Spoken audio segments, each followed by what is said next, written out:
ముఖ్య ఉద్దేశం national health machine స్కీమ్లో పనిచేస్తున్నటువంటి దాదాపు 78 రకాల క్యాడర్స్ ఉద్యోగులు ఈ స్కీమ్లో దాదాపు 15-16 సంవత్సరాల నుంచి పనిచేస్తూ ఉన్నారు. ఎక్కడైనా కూడా కాంట్రాక్ట్ ఉద్యోగి పనిచేస్తున్నట్టు ఆ కాంట్రాక్ట్ ఉద్యోగి యొక్క అందులో పనిచేస్తున్నప్పుడు రెగ్యులర్ ఉద్యోగి యొక్క బేసిక్ వేతనం అలవెన్సులు కాకుండా బేసిక్ వేతనం కాంట్రాక్ట్ ఉద్యోగికి ఇవ్వాల్సినటువంటి రూలు. అది సుప్రీంకోర్టు రూల్ ప్రకారం సుప్రీంకోర్టు ఇచ్చినటువంటి ఆర్డర్ ప్రకారం సమాన పనికి సమాన వేతనం చట్టం కిందకైనా అదే వస్తుంది. లేదంటే కాంట్రాక్ట్ అవుట్సోర్సింగ్ గైడ్లైన్స్ రెగ్యులర్ ఉద్యోగికి బేసిక్ వేతనం ఇవ్వాలని చెప్పి గైడ్లైన్స్ ఉంటాయి. కానీ ఇవేవి పట్టించుకోకుండా అతి తక్కువ జీతాలు ఇస్తూ ఉన్నారు. ఇప్పుడు ఉదాహరణకి ఇక్కడ డేటా ఎంట్రీ ఆపరేటర్కి 30,000 35,000 జీతం ఉంటే వాళ్ళకు 18,000 16,000 జీతం ఇస్తున్నటువంటి పరిస్థితి కొనసాగుతుంది. అట్లాగే చాలా క్యాడర్స్ కూడా ఫైట్ అండ్ జీవోలో ఉన్నటువంటి క్యాడర్స్ కానీ నాన్ ఫైట్ ఉన్నటువంటి క్యాడర్స్ కూడా ఎవరికి కూడా బేసిక్ వేతనం ఇవ్వట్లేదు. మా ముఖ్యమైనటువంటి డిమాండ్స్ ఏంటంటే ఇప్పుడు వాళ్ళకు ప్రభుత్వానికి విన్నవించేది ఏ నిబంధన ప్రకారం ఇప్పుడు జీతాలు ఇస్తున్నారు, ఏ రూల్ ప్రకారం జీతాలు చెల్లిస్తున్నారు. ఏదో ఒక నిబంధన ఉండాలి, ఏదో ఒక రూల్ ప్రకారం జీతాలు, ఏదో ఒక ఏ జీవో ప్రకారం వీళ్ళకి జీతాలు ఇస్తున్నారు మాకు తెలియజేయాలి.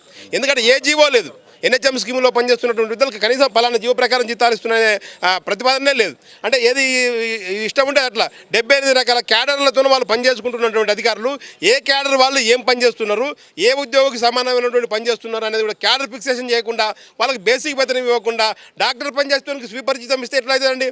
ఇప్పుడు ఎన్సీడీ కౌన్సిలరు ఆమె పీజీ చేసిన 10,000 జీతం ఇస్తే ఎట్లా బతుకుతారు? ఇది న్యాయబద్ధం కాదు, ఇది చట్టబద్ధం కాదు. ప్రభుత్వం ఆలోచించాలి. ఎవరి ఉద్యోగానికి సరిపడా వాళ్ళ జీతం మేము అడుగుతున్నది మేజర్ డిమాండ్ అదే. వాళ్ళకి ఏ ఉద్యోగానికి సరిపడా ఏ ఉద్యోగానికి పెట్టుకుంటారో ఆ ఉద్యోగానికి ఒక బేసిక్ వేతనం ఇవ్వండి. మేము మిగతా విషయాలు ఏమి అడుగుతలేము. అట్లాగే చాలాసార్లు చెప్పాము, అంటే రీసెంట్గా కూడా చెప్పాము. అంటే ఇప్పుడు కొత్తగా వచ్చినటువంటి ప్రభుత్వానికి ఈ విషయాలు తెలియజేయాలనే ఉద్దేశంతోనే మేము రిప్రజెంటేషన్ ఆందోళన కార్యక్రమాలు చేసి రిప్రజెంటేషన్ ఇస్తామన్నాం. భవిష్యత్తులో 1-2 నెలలు టైం పెట్టుకొని వాళ్ళు పరిష్కారం చేయకపోతే భవిష్యత్తులో పెద్ద ఎత్తున ఆందోళన కార్యక్రమం చేయడానికి సిద్ధమవుతూ ఉన్నాం. వాళ్ళకి బేసిక్ వేతనం ఇవ్వాలి. తర్వాత వీళ్ళ హెల్త్ స్కీమ్లో పనిచేస్తున్నప్పుడు కూడా వాళ్ళకి హెల్త్ లేదు, ఎందుకంటే ఈఎస్ఐ లేదు కాబట్టి హెల్త్ ఇన్సూరెన్స్ ఇవ్వాలి. యాక్సిడెంటల్ పాలసీ ఇన్సూరెన్స్ను ప్రభుత్వం చేయాలి. ఎందుకంటే చాలామంది యాక్సిడెంట్లలో చనిపోతూ ఉన్నారు. ఫీల్డ్ మీద తిరుగుతూ ఉంటారు కాబట్టి వాళ్ళు యాక్సిడెంట్లు అయ్యి చాలామంది చనిపోతూ ఉన్నారు. అట్లాగే కారుణ్య నియామకాలు అంటే చనిపోయినటువంటి ఉద్యోగికి ఆ ఇంట్లో ఆ సేమ్ ఉద్యోగం ఇచ్చేటట్టుగా ప్రభుత్వం ఆదేశాలు చేయాలి. వీళ్ళను మనకు ఫీల్డ్ లెవెల్లో గ్రామీణ స్థాయిలో ప్రజల యొక్క ఆరోగ్యాన్ని మెరుగుపరచడానికి వీళ్ళని రిక్రూట్ చేసినప్పుడు అసలు వీళ్ళ మానసిక పరిస్థితి బలంగా ఉంటేనే వాళ్ళకి ఆరోగ్యం గురించి చేయడానికి ఆస్కారం ఉంటుంది. అసలు వీళ్ళే నర్వస్గా ఉంటే వాళ్ళకి సేవలు కూడా చేసే పరిస్థితి ఉండదు. కాబట్టి ప్రభుత్వం ఆలోచించి న్యాయం చేయడం ద్వారా ప్రజలకు మేలు జరుగుతుంది. వీళ్ళకు ఉద్యోగులకు 17,000 మంది ఉద్యోగులకు న్యాయం చేయడం ద్వారా లక్షలాది మంది ప్రజలకు మేలు జరుగుతుంది. వాళ్ళంత కాన్ఫిడెన్స్తో పనిచేయడానికి ఆస్కారం ఉంటుంది. కాబట్టి ఆలోచించి న్యాయం చేయాలని చెప్పి మేము డిమాండ్ చేస్తా ఉన్నాం. ఎక్కడ వేసిన గొంగడు అక్కడే ఉన్నట్టు పెనమ్మికి వెళ్ళి పొయ్యిలో పడ్డట్టు మా బ్రతుకు పరిస్థితి అయిపోతుంది. కాబట్టి కనీస వేతనాల చట్టాలు చాలా తీసుకొచ్చింది. సుప్రీంకోర్టు గైడ్లైన్స్ ప్రకారం సమాన పని సమానవేతం 2016 గైడ్లైన్స్లో తీసుకొచ్చింది. కాంట్రాక్ట్ అవుట్సోర్సింగ్ ఎంప్లాయీస్కి సమాన పని సమానవేతం అని చెప్పింది. కానీ ఇంతవరకు సమాన పని సమానవేతం కాదు, కనీసం జీతాలు ఇచ్చే పరిస్థితి లేదు. పిఆర్సీ ఏరియాస్ గత ప్రభుత్వం ఇచ్చింది 7 సంవత్సరాల కిందట. ఆ 7 సంవత్సరాల కింద ఇచ్చిన పిఆర్సీ 7 నెలల పిఆర్సీ బకాయిలు ఇంతవరకు ఇవ్వలే. ఇంత దురదృష్టం అంటే అంత దురదృష్టం ఉన్నది ఈ తెలంగాణ వైద్య ఆరోగ్య శాఖలో. మన మంత్రి గారు ఉంటారు, మంత్రి గారు 100 సార్లు ఇప్పటికీ మా వాళ్ళు చాలాసార్లు వెళ్ళి కలిసినాం. మేము కూడా వెళ్ళి కలిసాం. ఇప్పుడు ఉన్న దామోదర్ రాజనరసింహం గారిని నేనే స్వయంగా 3 సార్లు వెళ్ళి కలిశాను. చేస్తాం సార్ ఏమన్నారంటే ఇప్పుడే వచ్చినాం కదా, కొద్దిగా టైం ఇవ్వండి చేస్తాం అది ఇది అంటున్నారు. కాలక్షేపణం చేస్తుండే తప్ప ఇంతవరకు అయితే ఏం చేసిన దాకా అయితే కనిపించడం లేదు. కాకపోతే జీతాలు కూడా నెలకు ప్రతి నెల ఒకరికి జీతం వస్తుంది కదా, ఇంట్లో పిల్లలకు వాళ్ళకు నడిచేది ఫ్యామిలీ ఇంట్లో నిత్య సరుకులు అవన్నీ తెచ్చుకోవడానికి అవసరం ఉంటుంది. కాబట్టి ప్రతి నెల 1వ తేదీన వేతనం ఇస్తే వాళ్ళ ఇంట్లో ఖర్చులకు సరిపోతుంది. కాబట్టి ఆ వేతనాలు కూడా టైంకు రావడం లేదు. మొన్న పండుగ పూట కూడా 9వ తారీఖు ఇచ్చిళ్ళు వేతనం, దసరా పండుగ కూడా. ఇప్పుడు మనకు పిఆర్సీ ఏరియాస్ ఈ దీపావళి వస్తుంది కాబట్టి ఈ పిఆర్సీ ఏరియాస్ 7 నెలల పిఆర్సీ బకాయిలు వెంటనే చెల్లించాలి. దానికి కూడా సంబంధించిన 33 కోట్ల రిలీజు కావాలి. దాని గురించి 33 కోట్లు రావాలి. ఆ ప్రభుత్వం కేంద్ర రాష్ట్ర ప్రభుత్వం నడుస్తుంది ఎన్హెచ్ఎం స్కీము 60-40 స్కీము. కాబట్టి ఈ ఉద్యోగులకు బేసిక్ వేతనం అమలు చేయాలి, క్యాడర్ ఫిక్సేషన్ చేయాలి. గత ప్రభుత్వం ఏం చేసిందంటే బీఆర్ఎస్ ప్రభుత్వం ఒక 8 క్యాడర్లకే వేతనాలు పెంచి మిగతా క్యాడర్లతోటి మొత్తం చెలగాటం ఆడుకున్నది. అంటే వాళ్ళకు నచ్చిన వాళ్ళకు వేతనం పెంచి ఒకరికి పెంచి ఒకరికి పెంచకుండా కొందరికి న్యాయం చేసి కొందరికి అన్యాయం చేసింది అన్నట్టు. అంటే పెంచిన వాళ్ళకు కూడా మళ్ళీ అది కూడా తక్కువ వేతనం ఉంది. కొంతమంది ఏం చేసి ఈ జాబ్ బంద్ చేసి ఇంకో జాబ్కు వెళ్ళి సరిపోలేక జీతం సరిపోలేక జీతం పెరుగుతుందో పెరగదో కొంతమంది ఆత్మహత్యలు చేసుకున్నారు, కొంతమంది రోడ్ యాక్సిడెంట్ చనిపోయారు. ఏఎన్ఎంస్ అయితే చాలా మంది రిటైర్మెంట్ దగ్గరలో ఉన్నారు. వాళ్ళు కూడా వాళ్ళకు కూడా రెగ్యులరైజ్ చేస్తే ఏమవుతుంది ఈ ప్రభుత్వం మా అంటే ఇప్పుడు ఇన్సూరెన్స్ లేదు, హెల్త్ కార్డు లేదు, ఏది లేదు ఈ ప్రభుత్వంలో. కనీసం మనిషి మనిషికి కావాల్సిన హెల్త్ కార్డు కానీ మనకి కార్పొరేటర్ వైద్యం ఇస్తానరా, వైద్య ఆరోగ్య శాఖలో పనిచేసేవాళ్ళకు మేము గవర్నమెంట్లో పనిచేస్తున్నాం, వాళ్ళందరికీ సర్వీస్ చేస్తాను, మాకు సర్వీస్ చేద్దామంటే మాకేమన్నా అయితే మాత్రం మాకేం లేదు. రేపు ఎవరైనా చనిపోతే వాళ్ళంతే ఇట్లా ఇచ్చిపెడతారు.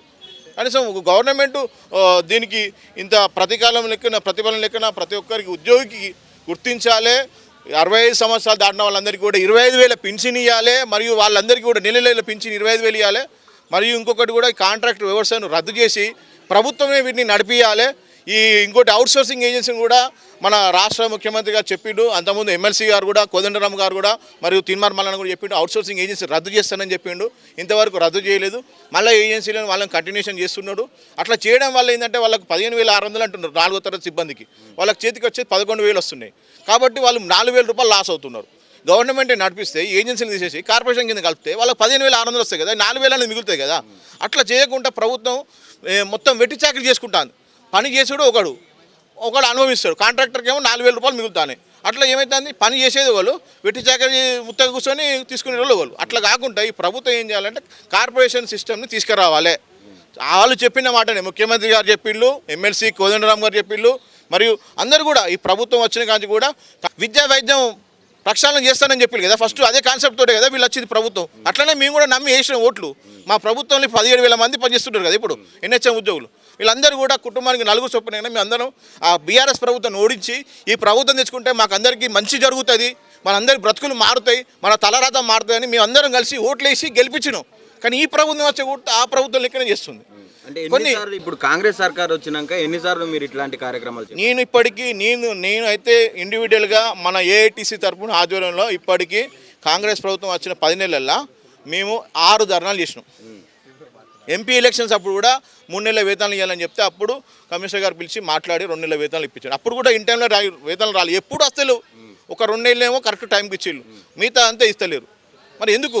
కాంట్రాక్టర్ పని చేపిస్తాను, మనం పని చేయక వద్దంటే వెళ్ళిపోతారా? వాళ్ళకు డిపెండ్ అయి ఉండదు కదా, వాళ్ళకి ఫ్యామిలీ ఉంటుంది కదా, వాళ్ళకు కుటుంబం ఉంటుంది. వాళ్ళ కుటుంబం ఎట్లా బతుకుతుంది? ఈ జీతం మొత్తానే కదా వాళ్ళ ఇంట్లోకి సరుకులు తీసుకుపోయేది, ఏమైనా కొనుక్కునేది, ఏమైనా తినేది. కాబట్టి వాళ్ళకి నిత్యమైన సరుకులు కొనుక్కోవాలన్నా, మనకి ఏమన్నా పాలు అయినా కూరగాయలైనా ఏదైనా కానీ నిత్యావసర వస్తువులు తీసుకోవడానికి డబ్బులు కావాలి. కాబట్టి డబ్బులు ఇన్ టైంలో రావాలి, పిఆర్సీ ఏరియాస్ రావాలి, వీళ్ళందరికీ బేసిక్ పే వేతనం ఇవ్వాలి.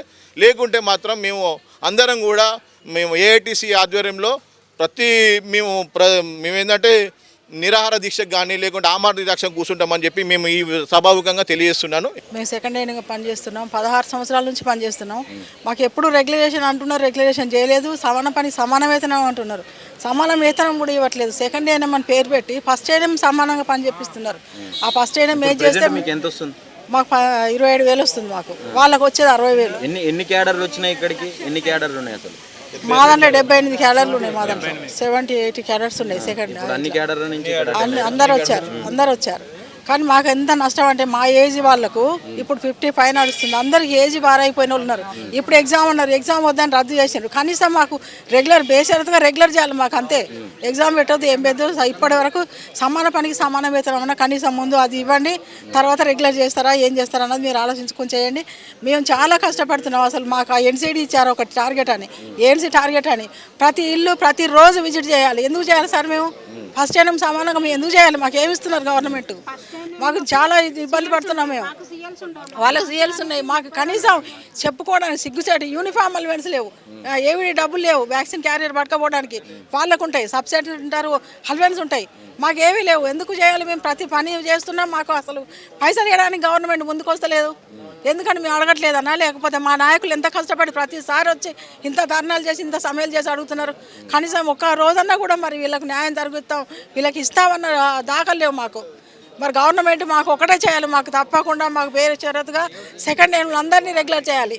అంతే మేము కోరుకునేది, వేరే ఏం కోరుకోవట్లేదు. మా ముఖ్యమైన డిమాండ్ ఏంటంటే మా హెల్త్ మినిస్టర్ సార్కి మరియు సీఎం రేవంత్ అన్న గారికి చెప్తున్నాం, అన్న మిమ్మల్ని మేము గెలిపించుకున్నాము, మీ మీద ఎంతో కొండంత ఆశ పెట్టుకున్నాం. మా national health machine employees Telangana రాష్ట్రంలో వైద్య ఆరోగ్య శాఖలో ముఖ్యమైన పోతిస్తున్నామంటే మేము పనిచేస్తున్నామంటే 17,514 మంది నేషనల్ హెల్త్ మిషన్. మమ్మల్ని కొద్దిగా విడదీయకుండా 60-40 అని చెప్పేసి సెంట్రల్ స్టేట్ స్కీమ్ అని చెప్పి దూరం వేస్తున్నారు. అలా కాకుండా ప్రతి ఒక్కరికి మా ముఖ్యమైన కోరికలు ఏంటంటే క్యాడర్ ఫిక్సేషన్ చేసి 78 క్యాడర్ వాళ్ళకి డాక్టర్ నుంచి సీపర్ వారికి అందరికీ రెగ్యులర్ ఎంప్లాయీస్ ఒక మూల వేతనం బేసిక్ వేతనం అమలు చేయాలి. మరియు మాకు ఇన్సూరెన్స్, మేము వైద్య ఆరోగ్య శాఖలో పనిచేస్తున్నాం కానీ మాకు ఇన్సూరెన్స్ లేదు. మేము చనిపోయినామని అంటే మాకు ₹1 రాదు. మేము దాన్ని డిమాండ్ చేస్తున్నాం ఏమంటే మాకు కూడా ఉద్యోగ భద్రత కలిగియాలి, ఆరోగ్య బీమా ఇవ్వాలి. మరియు మెటర్నిటీ లీవ్స్, లేడీస్ చాలామంది పనిచేస్తారన్న వాళ్ళకి మెటర్నిటీ లీవ్స్ కూడా లేవు. ఆ పెయిడ్ మెటర్నిటీ లీవ్స్ కూడా పే చేయాలి. మేము ముఖ్యమైనది ఏంటంటే ఒక జీవో వల్ల కొద్దిమంది విడదీశారు, మమ్మల్ని విడదీసి పాలించారు. ఇప్పుడు ఏంటంటే ఇప్పటికైనా మన ప్రజాపాలన కాంగ్రెస్ ప్రభుత్వం కొద్దిగా మేల్కొని కమిషనర్ సార్కి మేము రిక్వెస్ట్ చేస్తున్నాం అంటే సార్ కొద్దిగా మీరు ప్రక్షాళన చేసి అన్ని క్యాడర్ వాళ్ళకి మూల వేతనం ఇవ్వాలని చెప్పి రెగ్యులర్ ఎంప్లాయీ ఒక మూల వేతనం ఇవ్వాలని మేము మా యూనియన్ తరఫున కోరుతున్నాము. ఇంకోటి ఏంటంటే ఒక మెడికల్ బోర్డు అని తెచ్చి దాంట్లో ఓన్లీ పారామెడికల్ వాళ్ళని ఫిలప్ చేస్తున్నారు. నాన్ పారామెడికల్ వాళ్ళు సీపర్లు, అటెండర్లు, డేటా ఎంట్రీ ఆపరేటర్, అకౌంటెంట్లు, ఇంకా కొన్ని పారామెడికల్ వాళ్ళకి మేము ఎలా సార్ మేము 20 ఏళ్ళు పని చేస్తే మమ్మల్ని రెగ్యులర్ చేయరా? మాకు పోస్టులు రావా? ఓన్లీ పారామెడికల్ వాళ్ళకు కూడా నామమూర్తంగా పోస్టులు వస్తే నాన్ పారామెడికల్ మేము రిటైర్మెంట్ ఈ 15,000 20,000కే రిటైర్ అయిపోవాలా? మీరు చేయాలంటే మీరే మమ్మల్ని చంపేయండి సార్, పని అయిపోతుంది. ఎందుకంటే మేము బతకలేకపోతున్నాం ఈ జీతాలతోటి. దయచేసి రేవంత్ అన్న మేము రిక్వెస్ట్ చేస్తున్నాం, మా ఎన్హెచ్ఎం వాళ్ళని కొద్దిగా మీరు ఒక 5 నిమిషాలు మా గురించి కూడా సమయం కేటాయించి మా సమస్యలు పరిష్కరించాలని కోరుతున్నాం. మేము ఏళ్ళ తరబడి అవే తక్కువ జీతాలతోని పనిచేస్తూ ఉన్నాం సార్. మా ఎన్హెచ్ఎం నేషనల్ హెల్త్ మిషన్లో 78 క్యాడర్లు ఉన్నాయి సార్. వారందరికీ కూడా క్యాడర్ ఫిక్సేషన్ చేసి బేసిక్ వేతనం అమలు చేయాలి సార్. 2018లో కొన్ని క్యాడర్లకు 510 జీవో తీసుకొచ్చి వాళ్ళకు కొంచెం శాలరీని పెంచి వాళ్ళకు పిఆర్సీని ప్రకటించి వాళ్ళ జీతంని కొంచెం నామమాత్రంగా పెంచడం జరిగింది. ఇంకా నాన్ 510 జీవో వాళ్ళు ఒక 4,000 మంది మేము ఉన్నాం సార్. వారికి కూడా జీతాలు పెంచి అందరికి కూడా 78 క్యాడర్లకు కూడా వారందరికి కూడా బేసిక్ వేతనం అమలు చేయాలి సార్. క్యాడర్ ఫిక్సేషన్ చేసి ఆయా పోస్టుకు ఉన్నటువంటి ఏదైతే బేసిక్ వేతనం ఉందో అది అమలు చేసి ఉద్యోగులందరికీ న్యాయం చేసేటట్టు మన కాంగ్రెస్ ప్రభుత్వంలో ఇది అందరికీ అమలు చేసి న్యాయం జరగాలి సార్. మేము ఒక 16 సంవత్సరాల నుంచి సెకండ్ ఏఎన్ఎంగా పనిచేస్తున్నాం సార్. మేము ప్రతి ఒక్క పని సెకండ్ ఏఎన్ఎం అంటే అన్ని మల్టీపర్పస్ హెల్త్ వర్కర్. మేము మల్టీపర్పస్ అంటే బిడ్డ పుట్టక ముందు నుంచి మొదలు పెడితే ఒక్క మనిషి చనిపోయేంత వరకు చేసే సేవలన్నీ మేమే చేయాలి. మేమే చేసుకుంటూ పోతున్నాము. మేము ఎంత పనైనా చేస్తాము, కానీ మమ్మల్ని మాత్రము రెగ్యులరేషన్ చేయాలి, మమ్మల్ని గుర్తించాలి గవర్నమెంట్. ఇంట్లో పిల్లలు పేరెంట్స్ని పట్టించుకోకపోయినా కూడా మేము వాళ్ళ ఇంటింటికి వెళ్ళి వాళ్ళకి మెడిసిన్ ఇచ్చి కోవిడ్ టైంలో వాళ్ళని క్యూర్ చేసినాం. అప్పుడు మాత్రం మమ్మల్ని దేవుళ్ళు అని మొక్కిరు. ఆ తర్వాత కథం దేవత లేదు, దయ్యాలలాగా చేసేసారు మమ్మల్ని. మాకు బేసిక్ శాలరీ ఇవ్వాలి సార్. ఎన్సిడి ప్రోగ్రామ్ అని ఒక కొత్త ప్రోగ్రామ్ పెట్టిరు. ఎన్సిడి ప్రోగ్రామ్ అంటే అల్లా బీపీ, షుగరు, క్యాన్సర్ పేషెంట్లని మేము చూడాలి. ప్రతి ఇంటింటికి బ్యాగ్ వేసుకొని బీపీ ఆపరేటరు కిట్లు, బీపీ ఆపరేటర్లు అవన్నీ పట్టుకొని వాళ్ళ ఇంటికి పోయి ప్రతి మనిషికి పోయి వాళ్ళకి టెస్టులు చేసి ఆన్లైన్లో ఎంటర్ చేయాలి. ప్రతి ఇంటింటికి తిరిగి ప్రతి ఇంట్లో ఎవరికైతే ఏ ప్రాబ్లం ఉందో ఆన్లైన్ ఎంట్రీస్ చేయాలి. ఒక్కరోజు కనుక ఆన్లైన్లో ఎంట్రీ చేయకపోతే పర్ఫార్మెన్స్ మొత్తం తగ్గిపోతుంది. మేము అది తగ్గిపోతే మాకే ఉంటాయి, ఇది తగ్గిపోతే మాకే ఉంటాయి. మెమోలు ఇస్తారు. మమ్మల్ని రోజు ఫీల్డ్ తిరిగి పొద్దున నుంచి పల్లెటూర్లల్లో ఇంటీరియల్ ప్లేస్లల్లో ఆన్లైన్ చేయడానికి చాలా కష్టం అవుతుంది. అక్కడ రాదు, నెట్ సరిగ్గా రాదు, నెట్కు బ్యాలెన్స్ ఉండదు. మేము ఓన్గా బ్యాలెన్స్ వేయించుకోవాలి. అవన్నీ రికార్డ్స్ మేమే కొనుక్కోవాలి. మాకు ₹1 కూడా జిరాక్స్లకు ఇవ్వరు. 36 రిజిస్టర్లు మేమే మెయింటైన్ చేయాలి. మా దాంట్లోనే మా సెకండ్ ఏఎన్ఎంస్లోనే యాక్సిడెంట్ అయ్యి చనిపోయిన వాళ్ళు చాలామంది ఉన్నారు. కనీసం వాళ్ళకు ₹2 లక్షల ఇచ్చినా మేము సంతోషపడేవాళ్ళం. ఇంత కష్టపడి ప్రజలకు సేవ చేస్తుంటే మేము చేస్తే మా కుటుంబాలకు అసలు భద్రత లేదు. మా పిల్లలు ఎట్లా బతకాలి? మా పిల్లలు ఎట్లా చదువుకోవాలి? మా పిల్లల్ని మేము చదివించుకోవద్దా? మేము ఇంత కష్టపడి మా దాంట్లో కూడా మంచి ఇంకెక్కువ చదువుకున్న వాళ్ళు కూడా ఉన్నారు. కాకపోతే 10th ఇంటర్ బేసిక్ మీదనే ఏఎన్ఎం చేసి ఉన్న వాళ్ళు మాత్రం ఇట్లా చేస్తున్నాం కాదు. ఇలా డిగ్రీ పీజీలు కూడా ఎంఎస్సీ చేసిన వాళ్ళు కూడా చాలామంది ఉన్నారండి. కనీసము మమ్మల్ని గుర్తించి మా కష్టానికి ప్రతిఫలంగా మమ్మల్ని రెగ్యులరేషన్ చేయాలి. మీరు ఎన్ని రోజులు చేసినా అంతే. మళ్ళీ క్యాడర్లో తేడా. ఫస్ట్ ఏఎన్ఎంకి ఒక వాల్యూ, సెకండ్ ఏఎన్ఎంకి ఒక వాల్యూ. ఫస్ట్ ఏఎన్ఎంకి ఏమో రెగ్యులర్ ఏఎన్ఎం అని ఆమె అది డాక్టర్లు కానీ ఆమెను ఏమనరు. మమ్మల్ని సెకండ్ ఏఎన్ఎం నువ్వు చేయాలి, సెకండ్ ఏఎన్ఎం నువ్వు చేయాలమ్మా, నువ్వు చేయకపోతే ఎట్లా? నీకు సిఎల్స్ లేవు, నీకు ఈఎల్స్ లేవు, లేవు. నీకు జ్వరం వచ్చినా డ్యూటీకి పోతూనే ఉండాలి. మాకు సెలవులు ఉండే అదే ఎవరైనా ఆఫీసర్ వస్తుండంటే జ్వరం వచ్చినా కూడా మేము ఉరకాలి. అదే ఫస్ట్ ఏఎన్ఎంకి అయితే మంచిగా సెలవులు ఉంటాయి. సీఎల్ రాసి ఆడబెడతారు. ఏ ఆఫీసర్ వచ్చినా మాకు 36 సెలవులు ఉన్నాయి. మీకు 36 కాదు, మీకు పండగ రోజు, దసరా పండుగ రోజు కూడా మేము సీఎల్ వేసుకోవాలి. మమ్మల్ని పట్టించుకోలేదని కేసీఆర్ ప్రభుత్వాన్ని మేము అందరం ఆల్ క్యాడర్స్, ఓన్లీ సెకండ్ ఏఎన్ఎంసే కాదు, అన్ని డిపార్ట్మెంట్స్ కూడా ఆయన మీద వివక్షతతోటి ఆయన ఏం చేయలేదు 10 years నుంచి, రేవంత్ రెడ్డి సార్ వస్తున్నా చేస్తాడనే ఉద్దేశంతో ఆయనను పడగొట్టి ఈయన లేవడితే ఈయన తీసుకొచ్చి మమ్మల్ని ఏం లేదు కేసీఆర్ ఉన్నప్పుడన్నా 1వ తారీఖు నుంచి 5వ తారీఖు వరకు శాలరీస్ పడేది, ఏదో గింతో కొంత ఆ శాలరీస్తోనే మేము బతికినాం.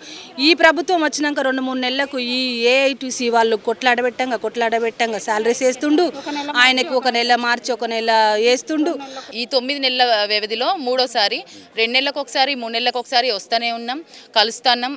మేము ఇచ్చిన మెమోరాండమ్స్ మరి ఆఫీసులకు పోతున్నాయో ఎక్కడికి పోతున్నాయో తెలియదు, ఇస్తున్నాము వెళ్తున్నాము. ఏ ఒక్క అధికారి కూడా బయటకు వస్తలేడు, మాకు ఆన్సర్లు ఇవ్వట్లేదు. ఇప్పుడు రండమ్మా ఇది మీ సమస్య, మేము విన్నాము, మా దృష్టికి వచ్చిందని ఎవరు ఒక్కరు కూడా మాకు రెస్పాండ్ అవ్వట్లేదు. మరి మీకు ఇచ్చిన హామీలు, మీకు హామీ ఇచ్చిండు కదా రేవంత్ సార్, మరి మీకు ఎందుకు తీరవట్లేదు? సార్నే అడగాలి. ఇంకా సార్ని, మాకు ఆ సారు అడుగుదామంటే కూడా మాకు అపాయింట్మెంట్ ఇవ్వట్లేదు. మేము దరిదాపుల్లో ఇక్కడికి ఈ ఆఫీస్కి రావడానికి కూడా మేము ఆ చెట్ల పొంటి అటు ఇటు అన్ని తిరుక్కుంటూ మా లీడర్ వాళ్ళు వచ్చిన తర్వాత అప్పుడు కానీ మమ్మల్ని వదిలేదు. మమ్మల్ని రేవంత్ సార్ ఇంటి దగ్గరికి ఎవరు తీసుకెళ్తారు, మాకు ఎవరు ఆన్సర్ చెప్పాలి, అదే మాకు అర్థం కావట్లేదు. మమ్మల్ని ఎందుకు ఆపుతున్నారు? మేమేం తీవ్రవాదులం కాదు కదా, మేము ఒక ఉద్యోగులం. ఒక వార్డుకు పోతే మేము పొద్దున్న 9 గంటలకు పోయినామంటే సాయంత్రం 5 అయినా కానీ ఇంటికి రావట్లేదు. మేము ఇంత బాధ్యతాయుతంగా మేము పనిచేస్తున్నప్పుడు మమ్మల్ని ఎందుకు ఇంతగానో అడ్డుకోవడం? మేమేం బాంబులు పెట్టట్లేదు, లేకపోతే పోయి ఆఫీసులలో కొట్లాడట్లేదు, అడుగుతున్నాం అంతే. మా హక్కు మాకు నెరవేర్చండి, మాకు ఇచ్చిన హామీ నెరవేర్చండి అని అడుగుతున్నాం. ఆ అడగడానికి కూడా మాకు స్కోప్ లేకుండా చేస్తున్నారు.